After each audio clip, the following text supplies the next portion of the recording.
Around the world, from north to south and east to west, there can be few more crucial issues than the way we take care of the environment. It determines every aspect of life on Earth today and ultimately holds the key to the continued existence of everyone and everything on this planet. In this special edition of Business World, we'll be investigating the subject from a Chinese perspective and asking, what's the real cost of the country's economic and industrial growth for the land, its natural resources, and its people? Hello and welcome. I'm John Dale. And I'm Jing Wei. In this episode, I will be visiting a state-of-the-art recycling plant that's showing how China can begin to tackle its mounting waste crisis. We'll meet Ranjin Singh Baxi, the successful businessman who's on a global mission to turn rubbish into raw materials. And later, we will be joined in the studio by Jun Huang to give an expert view of the impact environmental issues have on urban planning and architectural design.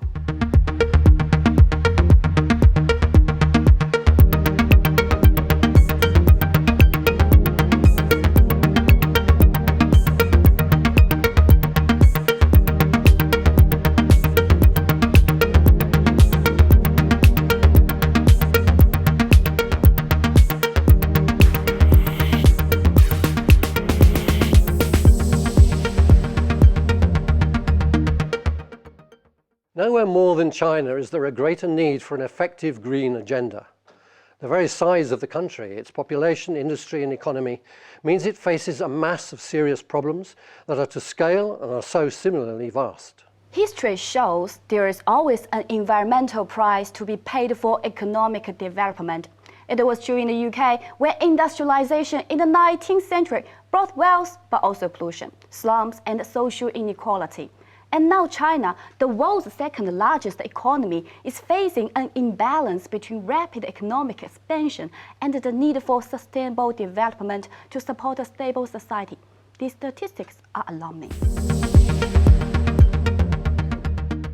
16 of the world's 20 most polluted cities are in China.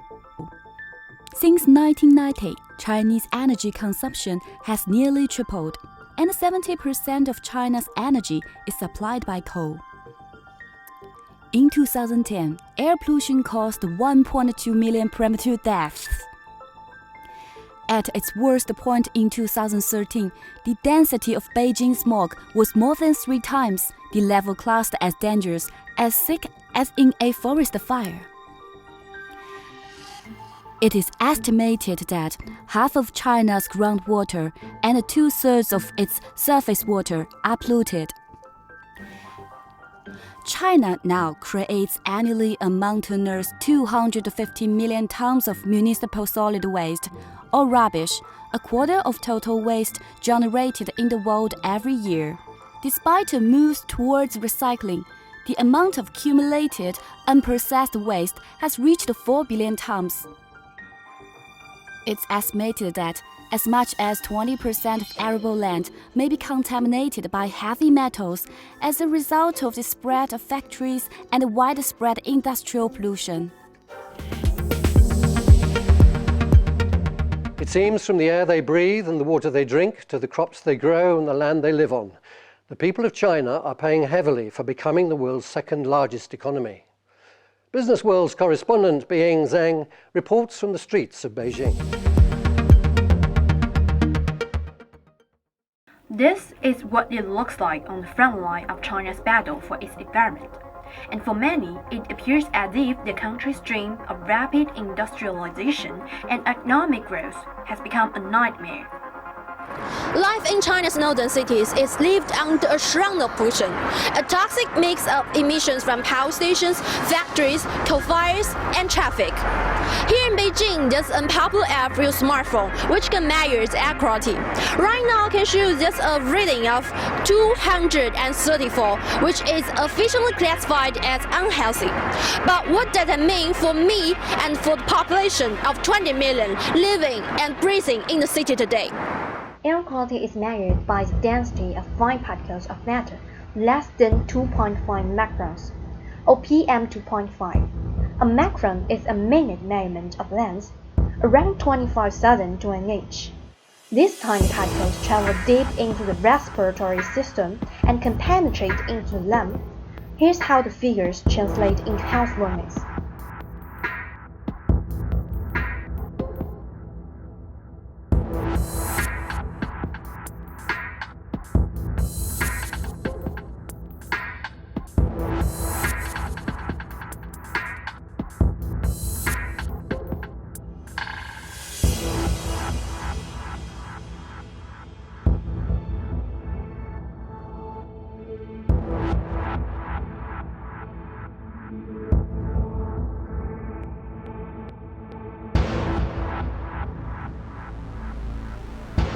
In January 2013, pollution levels in Beijing went up the scale, registering a choking PM2.5 rating 900. That's 45 times higher than the level considered to be safe. The health implications are deadly serious for all living in northern China. Hazardous air pollution will cause 500 million people in northern China to lose an accumulated total of 2.5 billion years of lifespan. This means people in the north will live on average 5.5 years less than their southern counterparts.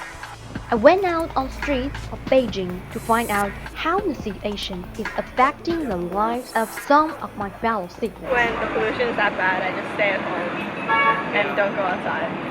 就比如说吧，就住在马路边上，晚上开窗户通风透空气嘛，对不对？然后好多有尾气的味道。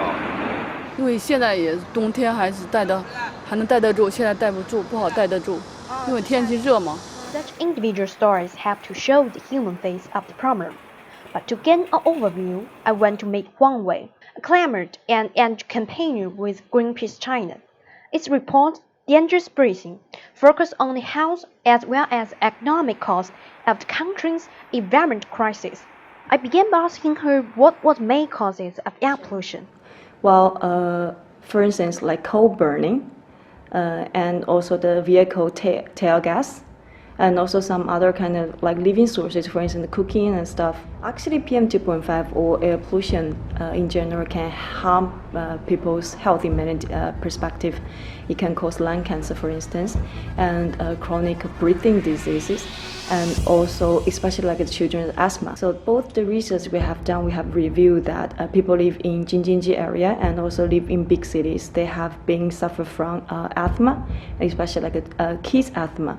We have like in the research that we have done this year, over 9,300 cases of children asthma what happened in 2011 in Jing-Jin-Ji area. Greenpeace study revealed the scale of the task facing the Chinese government. A decline in the lifespans of people in the north will lead to an estimated 1/8 reduction in the workforce. Coupled with the rise in the country's aging population, China could soon be, for the first time, short of the label it needs to continue to drive its economic growth.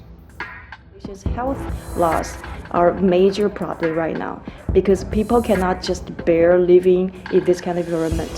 I mean, if you're consider, if take a human being, for instance, take myself as example, if I have to consider about the economy gain or like the GDP gain and my health loss, I cannot bear that I'm going to raise my children another 20 years in this kind of air pollution. Simply a decision that between either this rapid growth of GDP, no consider about the environmental losses, or to take the public health into consideration. I think this is the choice that the local government have to make. And we're not talking that if you choose the public health that you're not going to develop your GDP or you're not going to develop your economy. And we're talking about, like, for instance, the heavy industry or the heavy industry-based economy should be changed. From approximately 1 in 8 in population over the age of 60 in 2010 to an estimated over 500 million over 60 by 2050, or 1 in 3. Research by the Asia Development Bank indicates there are more immediate problems in store for China, as it counts the cost of pollution for its economy. 09年的报告里面讲。污染损失再加上环境破坏和资源损耗，就自然生态的自然生态的退化，那么考虑在一起，总的损失达到 GDP 的13.5%。a major factor in China's environment crisis and different policies for the north and the south of the country. Broadly divided by Huai River running west to east, people living to the north have to endure longer, more severe winters than those in the south, and so from the 1950s to the 1980s, received free coal heating for their homes. Although this policy has long been abandoned, its legacy is the heavily coal-dependent culture that persists throughout the industrialized north. For Greenpeace China, the control of these carbon emissions is crucial. Like Beijing, Tianjin, or Hebei area is surrounded by a bunch of coal burners, and all these kind of pollutants they travel a long distance to Jing-Jin-Ji area, and it causes like very much air pollution problem. And this kind of air pollution problem, all this kind of coal burning, over 1/3 was contributed by the coal-fired power plants to generate the electricity. And then the North China is historical, heavy industry based. I'm talking about like steel factories, cement factories, which consume a lot of coal also. So altogether, it was like the electricity generating and also the heavy industry, they're contributing to these coal-related air pollutants to this area. Currently, a lot of people consider that the coal electricity is a bit cheaper, relevantly cheaper in China. It's only because that it hasn't considered about these environmental loss or environmental impacts right now. If we take, for instance, if we take this public health economy budget into this coal electricity price, it should be much higher. So we think like there's many advantages of China.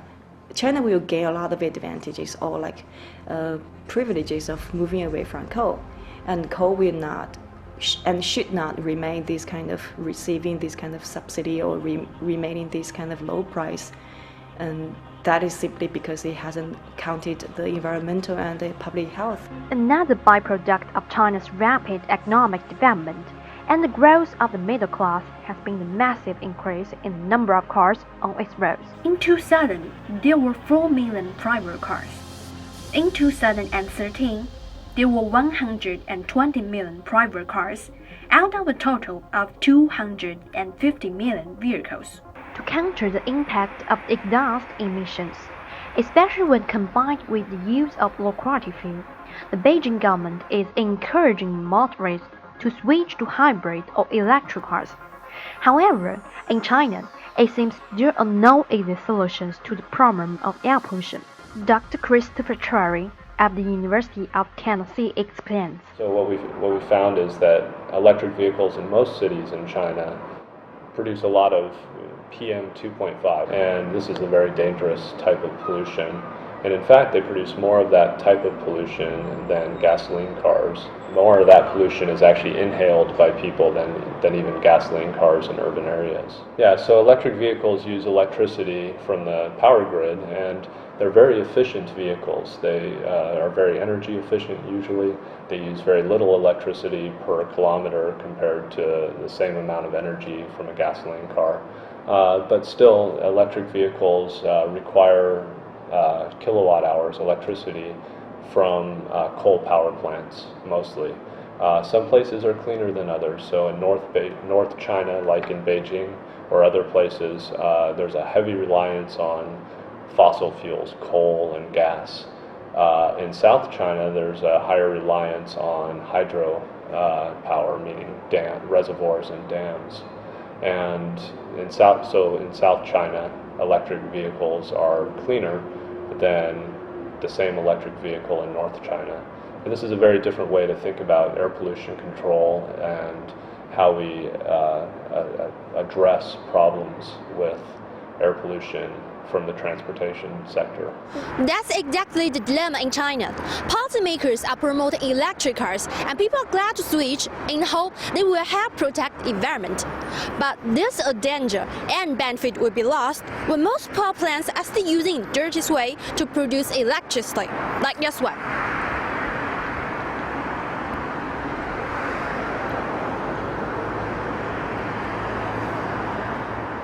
When we visited the residential district next to Guohua Power Station in Beijing, local people told us the government keeps promising to reduce the pollution and to improve the living conditions. but nothing ever happened. 你看我们这马路上，动物园那动物你知道吧？动物园那动物园那儿都给架成那隔离桥了都，这人没人管。对我们健康整个说实在的，睡不了，失眠睡不了觉，心脏病现在都犯了，现在是原来没有心脏病，现在心脏病的，我们家人心脏病都犯了，原来没心脏病，现在心脏都现在住院了都，回来了，住院都做手术了。 China's government has introduced measures to reduce the damage caused by its dependency on coal and promote a cleaner system of energy production, such as natural gas, and also some renewable resources, such as solar power. Beijing authorities have announced all coal-powered plants in the city will be closed down by 2017. Guhua Power Station is one of the largest in the capital and will be shut in 2015. But for the moment, its emissions still cast a cloud of hazardous smoke over the surrounding district. It is a situation that Greenpeace China believes could no longer be ignored. For people living inside of China, that it's a turning point of taking the environmental problem seriously, because China has been developing in this kind of rough and paying no attention to the environmental degradation for decades, and this right now is time for the people, for the government and the people to take reactions, and this kind of public outcry will not be ignored anymore. So what does Huang Wei think of the new leadership's response to the crisis, and what are her hopes and her fears for future? By cutting the coal consumption, the air pollutant emission will be largely reduced, and this will definitely bring hope to the people living in these parts. We think the biggest challenge is the determination. Actually, we can see that the public outcry for cleaning up the air is never this loud in history, and we have seen that a lot of regulation and policy signals are positive. That's saying for instance, Shandong province, the #1 coal consumer in China, has already announced this coal reduction target. But the problem is, will the other provinces follow this trend? Will Hebei take this action and to reduce its coal consumption? And will other provinces, for instance, like the south part of China, also take this kind of action? We believe that if the government, the central and the local government, take public health and environmental protection seriously, they should be able to move towards this direction. For the world's most populous nation, this is a critical question. Whether China can continue its rapid economic expansion and industrial development without damaging the health, wealth, and well-being of its people, now and for the generations to come. This is Bing Zhen, reporting for Business World from Beijing. Well, Bieng's report suggests that China has been repeating Western countries' old approach of pollution first, treatment later. But there are signs that may be changing. Join us after the break when I will be reporting on an example of Anglo-Sino cooperation in action in the business of protecting environment in both countries.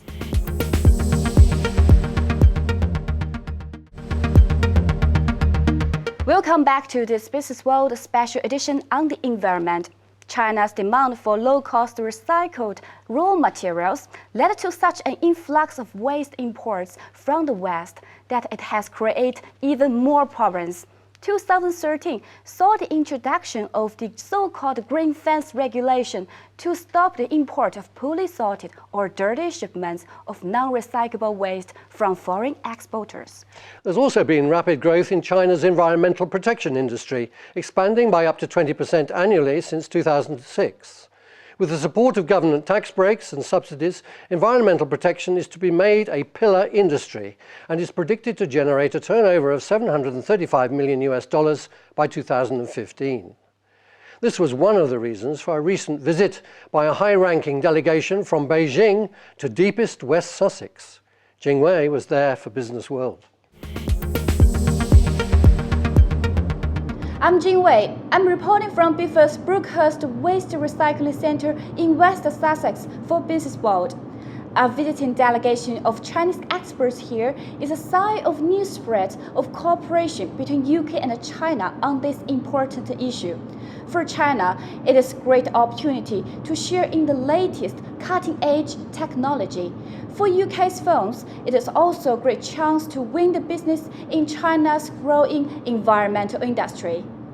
As one of Britain's largest waste management companies, Biffa was keen to show the visitors around its latest plant, the Bluecrest Wood Mechanical Biological Treatment Facility. The delegates were from the Chinese Society for Environmental Sciences, CSES, and had been invited by the British Environmental Industries Commission, EIC, to inspect the latest techniques being developed in the UK for waste disposal and recycling. Biffa works across the UK collecting, treating, recovering, recycling, and disposing of waste from homes, business, and industry. Bluecrest Wood is its flagship centre, built on the outskirts of Horsham and designed to meet the growing waste management needs of West Sussex. In 2007, the county's households produced around 450,000 tons of rubbish, and this is forecast to increase to 650,000 tons by 2030. Biffa's plant will reduce the amount sent to landfill by up to 80%, and at the same time produce environmentally friendly alternatives to fossil fuels, which can be used to power homes, business, industry, and potentially even vehicles. This is how Bluecrest Wood is turning rubbish into a resource and waste into a raw material. Mechanical biological treatment is not a single method or technology, but a combination of sorting and treatment processes. And it all begins here with a black bag of domestic waste. It contains the leftovers after householders have separated out the recyclable materials and would once have been destined for the landfill. And now it is starting on a very different journey. First, the bag of household refuse will be shredded, and then the waste will pass over a series of conveyor belts which will separate it into three categories: first, biodegradable organic waste, secondly, metals, and thirdly, papers and plastic. Organic waste, mainly discarded food, rots easily and is broken down by bacteria in enclosed containers through a process known as anaerobic digestion. This results in two main products. One is biogas, a methane-rich renewable form of natural gas, which could potentially be used as a fuel for vehicles or to produce enough energy to power the facility itself. Some energy will also be exported to the grid. In total, the process will produce enough energy to power nearly 4,000 homes. Another product is digestate, a fine organic material with the potential to be dried and used as a biomass fuel to provide hot water and heating for homes in West Sussex. And the second category, waste metals, are set for recycling. The remaining paper and plastic is used to produce refuse-derived fuel, RDF, an environmentally friendly alternative to fossil fuels, which Biffa will initially market to energy-intensive industries. So what did the visitors from China think of Biffa's Bluecrest Wood Waste Recycling Center? I asked delegation leader and the Deputy Secretary of CSES, Hou Xuesong. Biffa 是一个很古老的公司了，看到他们介绍100年了啊，那么成立100年了，所以他们一直在着力于解决这个废物的这个处理那么问题，所以，那么我人民印象比较深的这个 Biffa 这公司呢，就是它会把各种技术的集成，那么从成本效益、环境效益各个方面综合来考虑，所以把各种技术的集成，那么做一个最好的一个搭配，那么这种整体的解决方案，我想对中国是很有借鉴的。Mr. Hou outlined the environmental challenges facing China and the issues which were of the highest priority. 中国现在因为面临的环境问题比较复杂，既有过去那种这个老的这个废水、废渣、废气的问题，那么也有新的一些污染问题。那么这跟发达国家是面临的一样的，而且我们的问题更复杂。所以现在中国主要需要的，目前看来呢，就是一个是重金属，啊，重金属的污染技术。另外呢，土壤和地下水。另外我们的空气，啊，空气的治理技术是目前几个比较这个重点的领域。Mike Thayer, Group Business Development Director of BIFA, explained the key principle of the broadcast wood operation. The facility here is a combination of technologies, and the real skill is linking it together to ensure that the first part of the process talks to the second part and the third part, and it's the whole that creates the overall performance.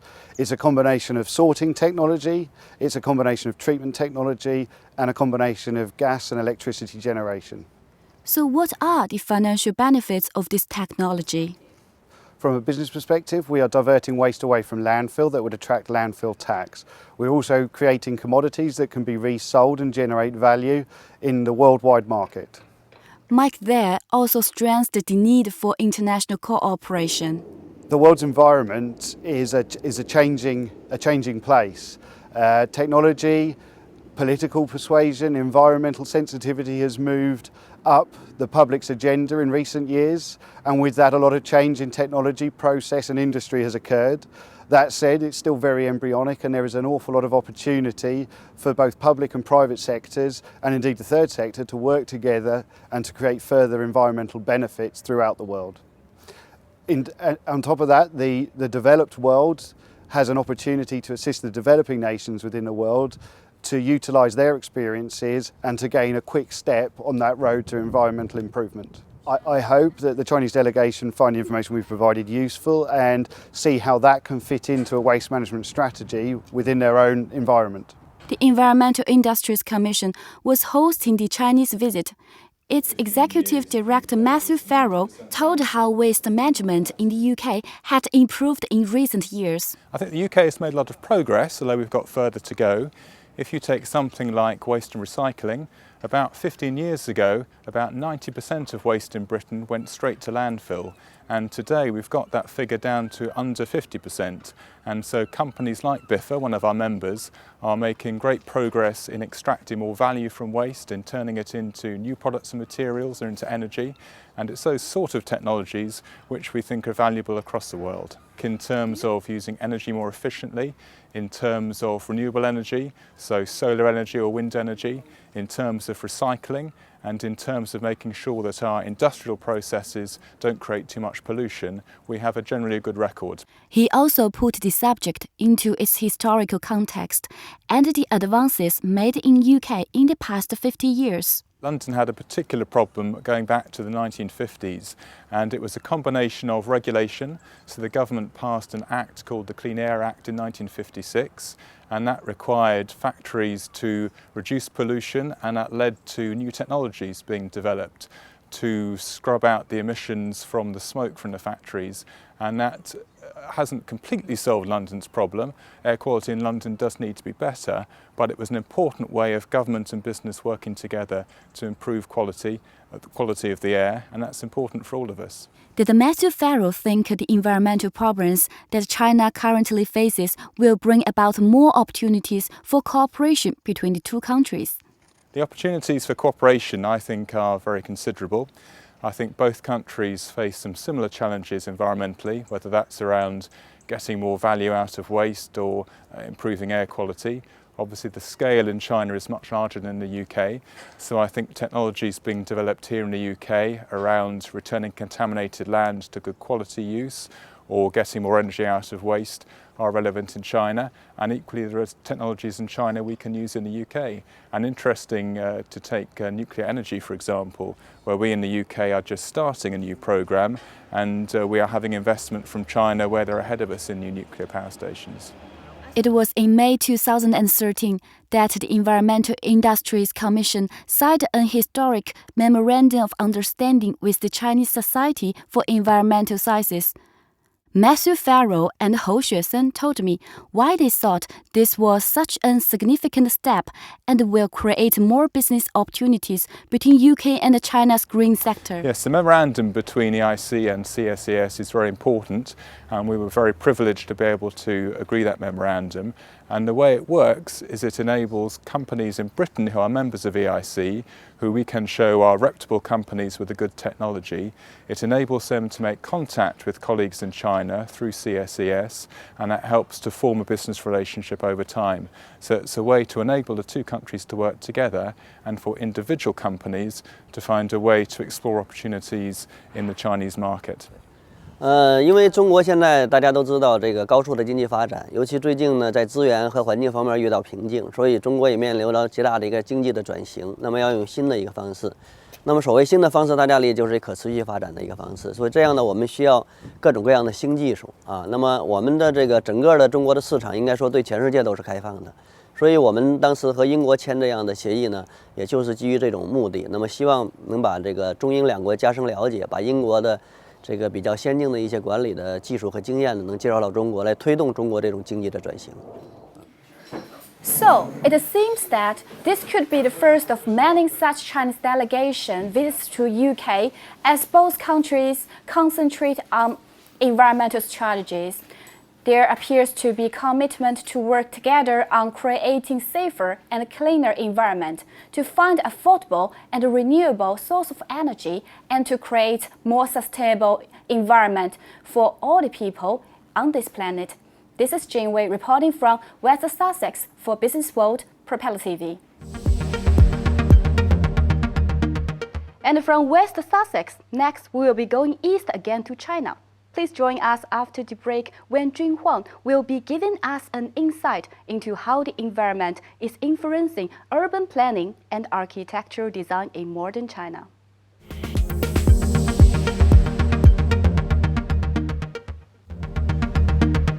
Welcome back, and to the part of this edition of Business World when we will be focusing on one of the most important factors shaping China's environmental landscape, urbanization. For the first time in history, there are now more Chinese people living in cities than there are in the countryside. But what does that mean for the quality of life of the city dwellers, and what challenges does it present for those who plan and design the buildings they live in? I'm joined now by Jiang Huang of the London-based firm of Wei Yang & Partners. So, welcome to Business World, Yang. My first question, I suppose, out of all the questions, would be what do you actually do as a business, and particularly what you're doing in China? Yes, we are a design firm. We provide strategic advice and design services on master planning, urban design, architecture. In China, we have up to 10 projects ranging from architectural design to master planning. So given the nature of your business and your expertise, the growth of urbanization is obviously a concern for you. What's your view of the scale of this growth and the nature of how it's likely to rise in the future? China's urbanization is unprecedented in the world. By 2011, we reached 51% of urbanization rate, which means by the end of this year, we have some 100 million Chinese people living in the cities. And it's predicted that the figure is rising by between 1 to 1.5% each year. So people say possibly by 2030, we will have 1 billion people living in city in China. Looking at the impact of urbanization on Chinese society, yeah. In your view, what part of the population moved to the city and what remained in the countryside? China's urbanization has changed a lot of things. You know, they improve millions of people's lives, but in the meantime, they led to a great pressure on the urban-rural integration and the demand for energies. And those younger generation in the rural area and the villages, they tend to move to cities and live in urban life and educate their children. But elder people, they tend to stay in the village. Firstly, because they don't quite adapt to the modern life. Secondly, they find it difficult, to find appropriate job in cities. Given the nature of the subject matter of this program, what are the environmental challenges that are facing people in China, and particularly the architects and the town planners? I mean, we are facing immense pressure when we do master planning in China because of, the air pollution, water pollution, and the great pressure on energy, etc. So when we master plan these cities, sometimes we have to discuss and say no to the developer, because in some areas the city just cannot take so much. Of course, the other aspect of this is the cultural impact. Is there a risk that Chinese cities could risk losing their identity through the drive for modernization and expansion? And a bit like the UK high streets end up being awfully similar to each other. No real cultural differences to be perceived. Yeah, this is a very interesting point, John, because I spent 10 years in the UK doing retail architecture. And you're absolutely right, the retail streets are looking similar now. And the same thing happened in China, because if you go to many cities these days, they have identical CBD area. They have Zaha Hadid style museums and new classical residential buildings. So it is a problem. So that's why during our design process, we use every opportunity to educate the developer and the public, and just try to educate them about the hidden value of identity. Around the world, there's a growing awareness of the need to build sustainable, environmentally sustainable buildings and cities and recreational spaces. But what can we learn from what's happening in China? Yeah, I mean, there are many lessons can be learned from China, good lessons, bad lessons. I think there are 2 points I want to address here. Firstly, what is green city or low carbon city? People always think, we plant more trees, we make the city look better. But, that's not the case. You have to create jobs, really improve the life qualities and the balance between the nature and the people. Secondly, you have to really integrate the state-of-the-art technology into the vernacular culture and condition. That said, you don't just simply apply some Western technology to Western Chinese cities. You really have to understand the local knowledge. Given the seriousness of China's air and water pollution crisis, what can we do to solve these challenges? Is there a project that you have in mind that you worked on where it not only illustrates the problem, but also shows us the way you found a solution to that problem? Yes, I think there are ways to deal with that, but we have to be patient. We address these issues from macro, bigger scale and micro, smaller scale. For example, you have to discuss with the mayor, say, should we have an airport here, or we build a more efficient railway system, or do we build a factory along the river, or do we develop this eco-tourism industry along the river? We have a project in north part of Shanghai's industrial park. Really, our brief was to reposition the industrial park. And in that particular project, we thought about how to modernize and close down some of the factories to improve the air condition, and also how can we make good use of the neglected and polluted this flood attenuation, how to develop them into a ecosystem.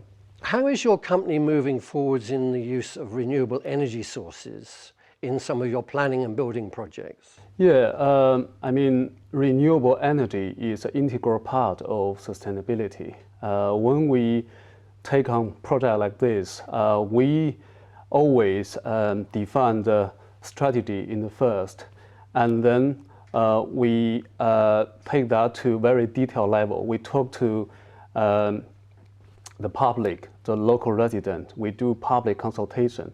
So we ensure that we have modern technology in place, and we engage all the people involved. In the post-recession era, what can the UK learn from what's happened in China and their experience of urbanization? Yeah, I mean, UK, although it's relatively much smaller than China, but I think we have some really good things can learn from each other. In the past 200-300 years, we learned industrial revolution, modern technology, etc. from the UK. But I think UK can learn something from China's urbanization. For example, in the UK, people say small is beautiful, whereas in China, common value is always greater than individual value. I'll give you an example on, say, high-speed railway in the UK. I think that's a good thing for the UK for the next generation. And the UK, I think the public and the politicians, etc., should really learn from China that we should have a forward thinking. If we think about the next generation, because we don't just stick to the past. Which of your company's China-based projects are you most proud of at the moment? Yeah, well, we have up to 10 projects in China now, and they are all our babies. It's hard to tell, but we promote this garden city concept in China, which was initiated by a British, famous Sir Howard. We integrate that concept into China's, local culture. And for example, one project called the Li County Master Plan, that was widely published in the last 2 years, and we thought that's probably the best example we've done so far. China's come an extraordinarily long way in the last 30 years. Yeah.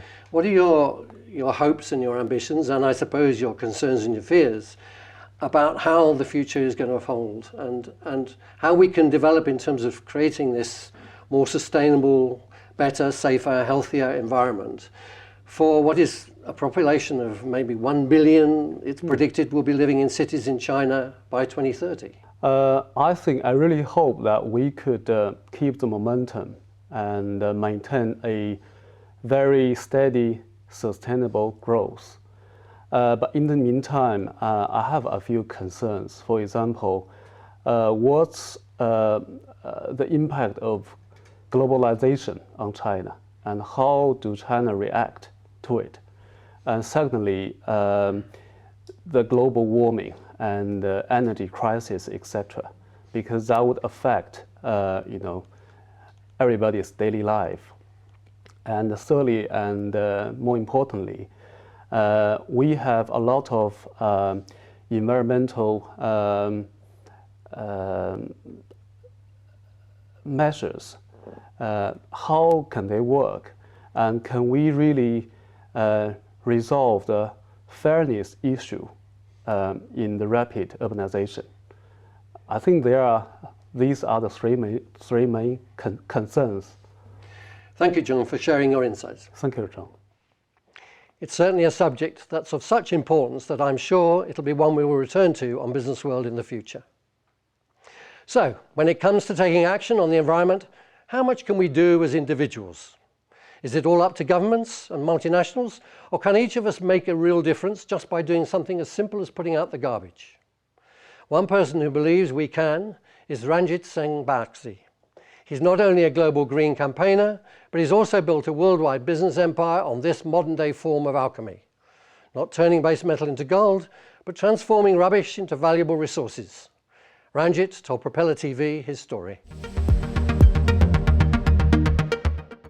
Well, my company today started some 30-odd years ago.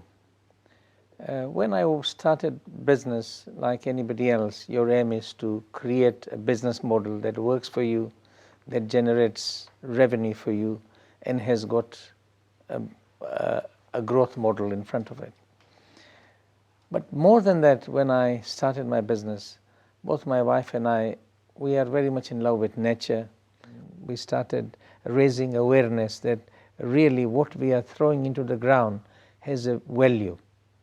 And if we don't recycle this, we are eventually going to be using more and more resources of planet Earth, which is chopping down trees or mining to get bauxite out to make aluminium cans. So we will eventually run out of these natural resources, or we will run out of forests. So the awareness that we should really try to do something about the waste we are creating ourselves. So this really took off in a big way in the last 30 years. So I looked at what was being recycled in those days, and one of the biggest consuming items is printing and writing and packaging paper. and tissue paper. We use so much paper in different format. So I said, paper is generally produced from pulp. Pulp is produced from trees. There is different rating on how many trees you need to cut down to make a ton of pulp, from which you make a ton of paper.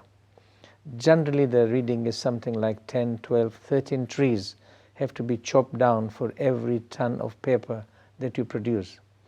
And today we are using over 400 million tons of paper in different formats. So if you took 400 million times 12 or 13 trees, that is the number of trees or forests we would be destroying. So as a result I said, look, this is a great business. And I think over 30 years I'm very proud to say that I've grown in this business. I've expanded my markets to various Asian countries. And I'm very proud to say that China today is my main market. Not only my main market, China today is a main market for everybody on the planet Earth, whatever be their business, either a producer or a consumer. And we found that something like 750 million tons of greenhouse gas emissions is saved the world over by just recycling. So climate change, we are talking about reducing greenhouse gas emission. Here by recycling, we are not creating it in the first place. The more we recycle, the less the greenhouse gas emitted, less energy consumed, we are indirectly benefiting the planet Earth. Once we started paper recycling, it was a challenge because not every mill or every user of recycled paper was keen to have recycled paper.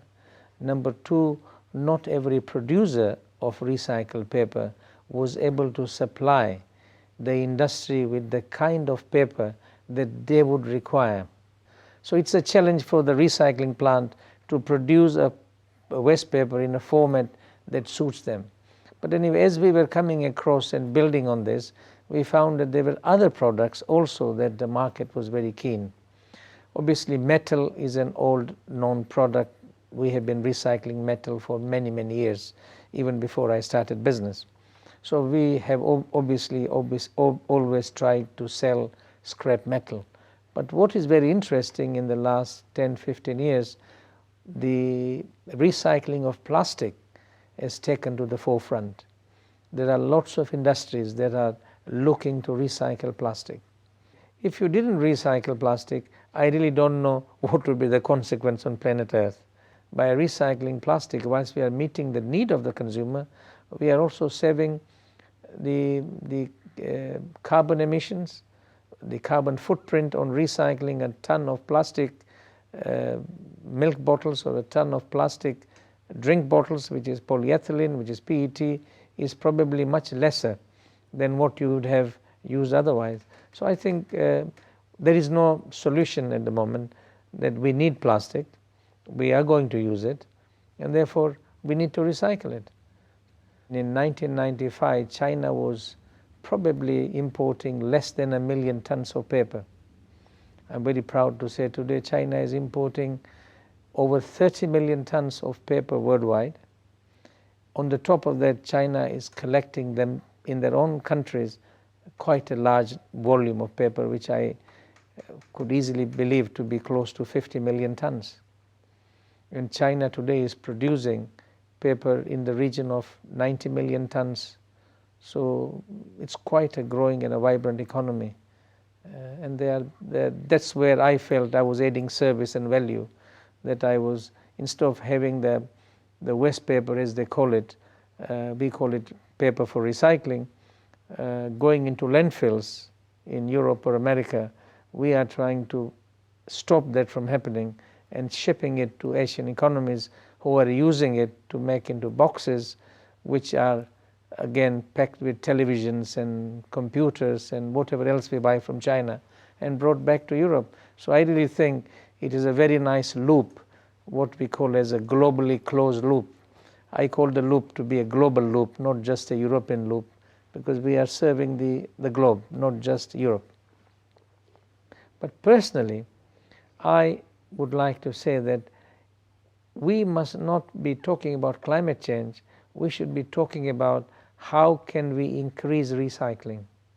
How can we reduce waste going to landfill?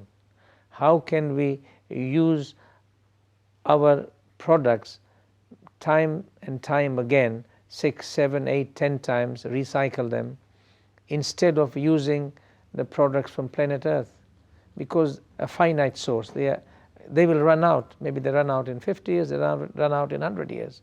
And we therefore, during our journey to planet Earth, we leave this planet leaving a liability for the next generation. I salute every householder who participates in recycling in some shape or form, be it in China, be it in Shanghai, be it in Beijing, be it in Guangzhou, be it in Nansha, be it anywhere, be it in London, be it in New York. Every citizen on planet Earth is playing a part in recycling. Ren Jiaxing Baxi, not only a successful businessman, but a man with a mission to turn the world onto recycling. It was for his campaigning for change and creative approach that he was presented with Propeller TV's award for innovation at the 2013 TVE Global Sustainability Film Awards.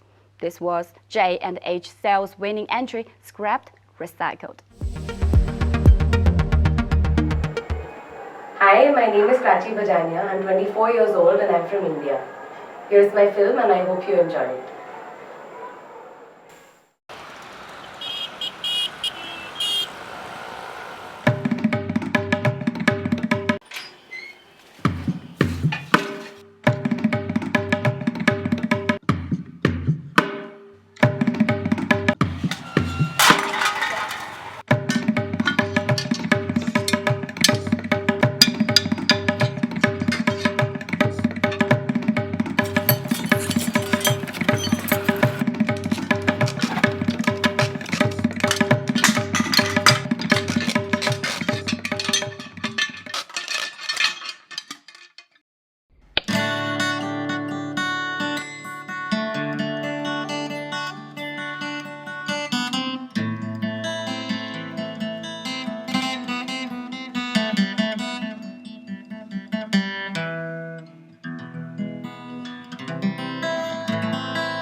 And that's all from this special edition of Business World on the environment. From the battle today to undo the mistakes of yesterday, to the fight to protect the planet of tomorrow.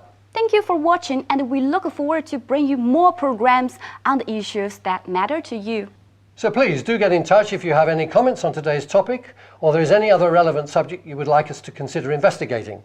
Write to us at hello@propellertv.co.uk. Until the next time, you join us on Propeller TV Sky Channel 189, Freeview 229 and online. It's goodbye from me. And it's 再见 from me.